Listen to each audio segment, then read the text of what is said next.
রাধে রাধে। তো আমি আবারও চলে আসলাম আরও দুটো বেন্টো কেক মেকিংয়ের ভিডিও নিয়ে। তো আমার কাছে আজকে দুটো বেন্টো কেকের অর্ডার আছে। তো একটা ম্যাঙ্গো ফ্লেভার হবে আর একটা বাটারস্কচ ফ্লেভার হবে। তো আমি প্রথমেই দুটো বানিয়ে নেব। তো আমি আজকে দুটো কেকই একসাথে বানাবো।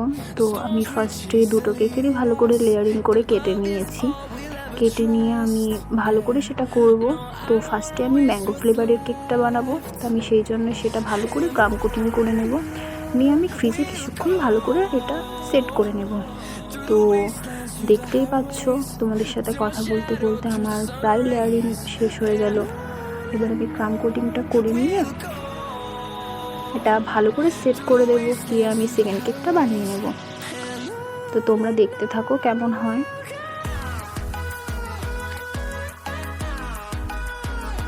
তো আমি সেট করে নিয়ে এটা এসেছি, এবার এসে আইসিং করে নিচ্ছি। তো আমাকে আজকে পিঙ্ক কালারের কেক বানাবো। তো আমাকে বেশিরভাগগুলোই আমাকে পিঙ্ক কালারের কিংবা পার্পেল কালারের ভিতরে আসে। তো এটাও সেম পিঙ্ক কালারেরই হবে। তো আমি এটাও আইসিং করে সেট করে নেব। আর ততক্ষণে আমি সেকেন্ড কেকটা বানিয়ে নেব, যতক্ষণ এটা সেট হবে ফ্রিজে থেকে। তো আমি ওই কেকটা ভালো করে আইসিং করে ফ্রিজে সেট হতে দিয়েছি। তো আমি এবার সেকেন্ড যে কেকটা আছে বাটারস্কচ ফ্লেভারের, আমি সেই কেকটাই বানাবো। তো আমি যখন বেন্টো কেক বানিয়ে থাকি, তো আমি কেকের লেয়ারটা সম্ভবত দুটো লেয়ারেই কাটিং করি, কারণ বেশি বড় কেক হয়ে গেলে তখন বেন্টো কেকের বক্সে সেটা ধরতে চায় না, ও খুবই বাজে হয়ে যায়। তো আমি সেটা দুটো লেয়ারেরই কাটিং করে ভালো করে আইসিং করার চেষ্টা করি। তো এটা যেহেতু বাটারস্কচ ফ্লেভারের হবে, তো আমি ভিতরে ভালো করে বাটারস্কচের ক্রাঞ্চগুলো দিয়ে দিচ্ছি।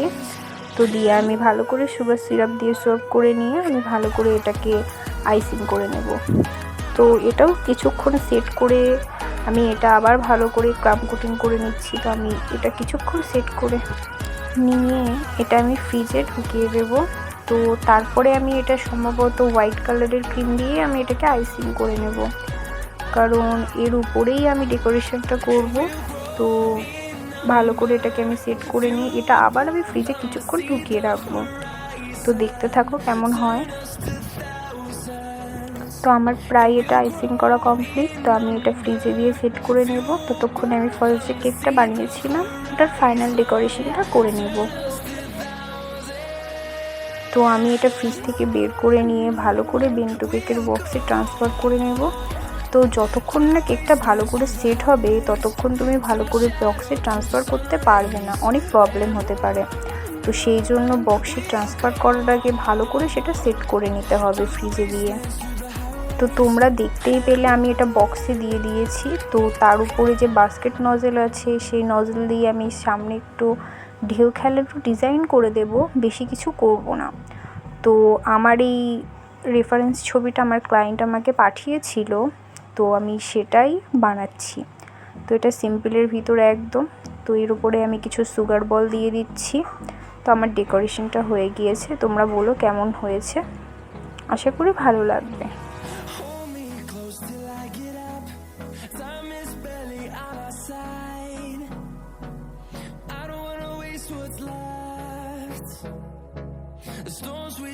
তো আমার ফার্স্ট কেক বানানো কমপ্লিট। এবার আমি সেকেন্ড কেকটা বানাবো। ফার্স্ট কেকটা আমার করা হয়ে গিয়েছে, এবার সেকেন্ড কেকটা আমি সেম প্রসেসই করব। আর এই যে দুটো কেক আছে ওটা আমার সেম ক্লায়েন্টই নেবে, একসঙ্গে দুটো কেক অর্ডার করেছিল। তো আমি এটাও বেন্টো কেকের বক্সে দিয়ে দিলাম। আর একটা মজার জিনিস হয়েছে যে এই কেকটা বানাতে বানাতে আমার প্রায় কমপ্লিট। এই ডেকোরেশনটা করতে করতে কারেন্টটা অফ হয়ে গিয়েছিল। তো তোমরা একটু পরে নিজেই দেখতে পাবে। তো তারপরে কি হবে, আমি ফ্ল্যাশ লাইট জ্বালিয়েই করেছি।